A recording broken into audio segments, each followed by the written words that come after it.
नमस्कार दोस्तों, वापस से स्वागत है आपका हमारे चैनल में। और बहुत ही इंपॉर्टेंट टॉपिक लेकर आए हैं। और हमेशा आपने सुना होगा मेरे वीडियोस में कि विदाउट सर्जरी, तो ये विदाउट सर्जरी टॉपिक इसलिए लेके आते हैं क्योंकि बहुत सारे लोग परेशान हैं, वो बहुत कंफ्यूज हो जाते हैं कि सर हमें क्या करूं, सर्जरी कराऊं कि नहीं। और आज का टॉपिक भी उसी श्रेणी में आता है, वेरिकोसील। आपने वेरिकोज वेन का नाम तो सुना होगा, मगर ये वेरिकोसील और वेरिकोज वेन वो टॉपिक हम अलग डिस्कस कर चुके हैं। क्योंकि वेरिकोज वेन जो प्रॉब्लम है वो बोथ मेल एंड फीमेल्स में होती है। जनरली फीमेल्स अफेक्टेड होती है वेरिकोज वेन से, और उनको वेट जब बढ़ जाता है कंसीव करने के बाद, तो वो मेरे पुराने वीडियोस में मैंने डिस्कस करा है। मगर आज का टॉपिक मेल फैक्टर के लिए है, क्योंकि वेरिकोसील ये एक ऐसी प्रॉब्लम है जो कई हद तक वही सेम कारण होता है जो वेरिकोज वेन में होता है, मगर इसमें जो टेस्टिस होती है, जिसको अंडकोश बोलते हैं, उसमें वो किसके अंदर होती है? स्क्रोटम, एक थैली मान लीजिए। जो अंडकोश होता है वो एक थैली के अंदर बंद रहता है और उसको हम बोलते हैं स्क्रोटम। उसके अंदर जो आर्टरीज होती है, जो कि बोल सकते हैं ना, उसका बाइफर्केशन हम बताएंगे मेडिकल की भाषा में, तो बहुत टफ हो जाता है आपको समझने में।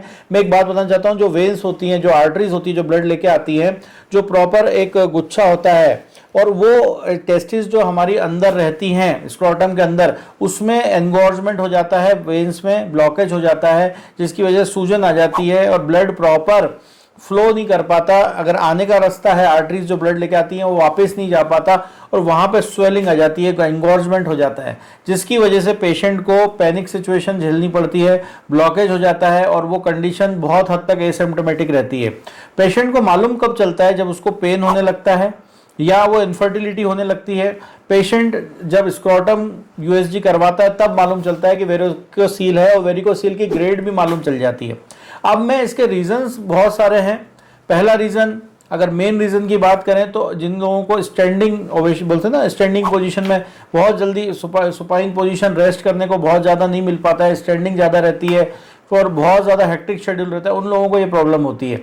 सेकेंड, जिनको कोई इंजरी हुई हो, फुटबॉल, क्रिकेट या बहुत सारे ऐसे स्पोर्ट्स होते हैं जहाँ पे ये इंजरी हो जाती है, उन लोगों को ये ज़्यादा फील होता है, प्रॉब्लम देखी जाती है। तीसरी कंडीशन होती है जिन लोगों को सिटिंग में भी बहुत ज़्यादा टाइट क्लॉथिंग्स पहनते हैं, बहुत टाइट कपड़े पहनते हैं, अंडरवेयर भी अब टाइट पहनते हैं, उनको भी वेरिकोसील होने के चांसेस ज़्यादा रहते हैं।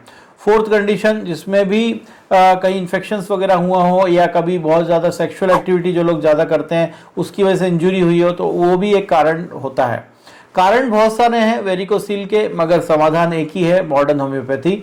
बहुत सारे लोग सर्जन ओपिनियन लेते हैं, वहाँ पे उनको सर्जरी सजेस्ट की जाती है। ब्लॉकेज हो, इनगॉर्जमेंट हो, स्वेलिंग हो, जो भी कारण हो, भले वो इंजरी की वजह से हो या किसी भी कारण से हो, इसका एक ही हल है कि इसकी सबसे पहले हम डायग्नोसिस बनाने से पहले इसकी यूएसजी कराएं। यूएसजी में स्क्रोटम की यूएसजी होती है। जब रेडियोलॉजिस्ट के पास जाते हैं वो रिपोर्ट देते हैं, उसमें ग्रेड्स लिखी रहती है। जनरली जिनको फर्स्ट सेकंड ग्रेड होती है, इजीली हम लोग होम्योपैथिक से ठीक करते हैं। तो आज एक बहुत ही इंपॉर्टेंट हम डिस्कशन करेंगे, लास्ट तक देखिएगा इस वीडियो को। बहुत सारी मिरेकल मेडिसिन हैं, जिसको बोल सकते हैं कि लिमिटेशंस तो हर पैथी में होती हैं, मगर हमारे पास जो रामबाण इलाज है वो है मॉडर्न होम्योपैथी। अगर मैं कुछ पेटेंट मेडिसिन की बात करूँ जो कि सिम्टोमेटिक, हमें इम्प्रूवमेंट अगर देखना है, तो हमें डायग्नोसिस तो अलग बात है, वो हम एलोपैथिक में देखते हैं। हमारे यहाँ केस टेकिंग होती है, आपके पूरे लक्षण लिए जाते हैं, आपके पास्ट हिस्ट्री ली जाती है, कितने टाइम से आप सफ़र कर रहे हैं और इसकी वजह से आपको क्या प्रॉब्लम हो रहा है। बहुत सारे पेशेंट्स में देखा गया 20-30 पेशेंट वो उन लोगों को सिम्टम्स ही नहीं आते हैं, उनको लक्षण ही समझ में नहीं आते, मगर जब उनको इनफर्टिलिटी होती है या उनको इरेक्टाइल डिसफंक्शन की प्रॉब्लम होती है या उनको पेन होता है, तब जाके वो डॉक्टर से कंसल्ट करते हैं और फिर वो उनको रेडियोलॉजिस्ट के पास सोनोग्राफी स्क्रोटम के लिए भेजा जाता है, यूएसजी के लिए। अब हम समाधान की बात करेंगे। सबसे पहले अगर हम इसके घरेलू नुस्खे बताएं, और अगर बहुत सारे लोग बोलते हैं सर मेरे को होम टिप्स बताइए, तो टाइट क्लॉथिंग्स ना पहने वो लोग।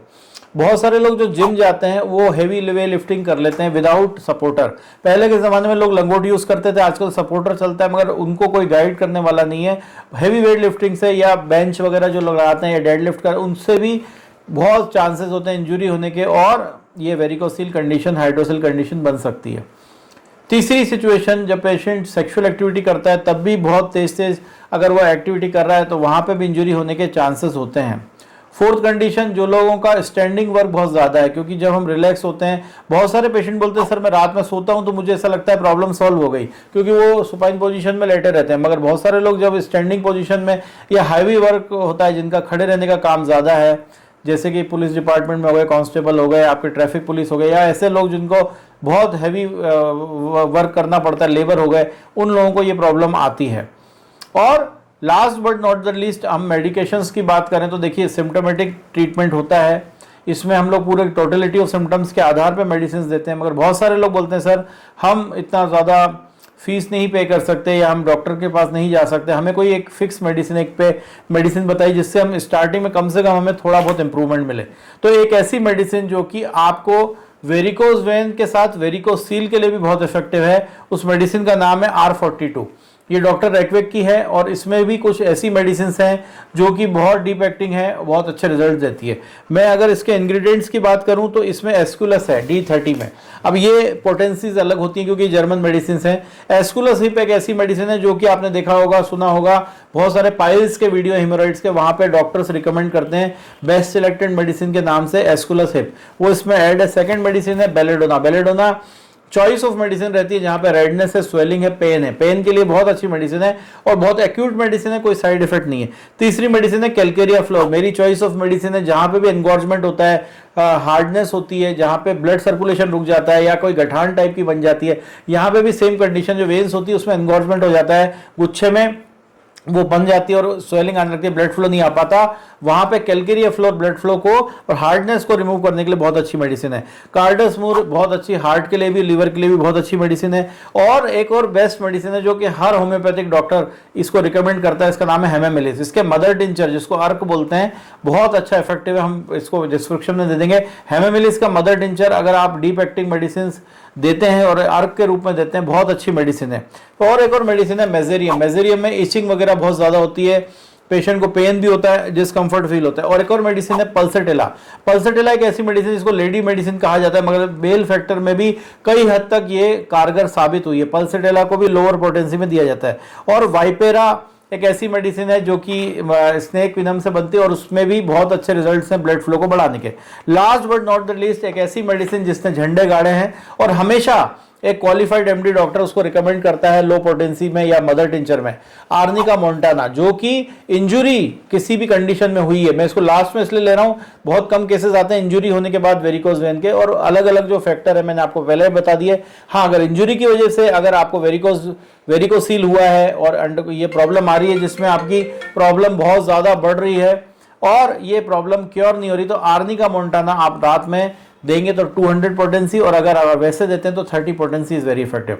तो ये जितनी भी बातें मैंने आपको बताई हैं, अगर आपको लगता है कि वेरिकोसील से आप ग्रसित हैं जिसकी वजह से आपको इनफर्टिलिटी हो रही है या इरेक्टाइल डिसफंक्शन हो रहा है या कोई भी सेक्सुअल इश्यूज या फैमिली प्लानिंग इश्यूज हो रहे हैं, तो आप किसी भी नजदीकी कुशल एमडी डॉक्टर से संपर्क कर सकते हैं। या आपको लगता है कि हमसे संपर्क करना है और डिटेल में इसके बारे में समझना है और अपना केस टेकिंग करवाना है, टोटलिटी ऑफ सिम्टम्स के आधार पर इंडिविजुअल मेडिसिन, आपको बेस्ट सिलेक्टेड मेडिसिन हमसे लेनी है, तो हमारे करीबन 13 से 14 एमडी डॉक्टर्स हैं जो हमारे टीम के साथ वर्क कर रहे हैं। हमारे दिन रात हम लोग रिपर्टाइज करके आपको बेस्ट सिलेक्टेड मेडिसिन करवा के देते हैं। तो हमारा हेल्पलाइन नंबर नोट कर लीजिए 9893880001, हमारी वेबसाइट www.bestsexualistdoctor.com।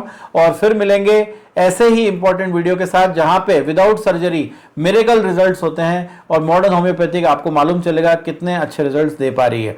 इन्हीं शब्दों के साथ फिर से अपना ख्याल रखें, सुरक्षित रहें। जय हिंद, वंदे मातरम, नमस्कार।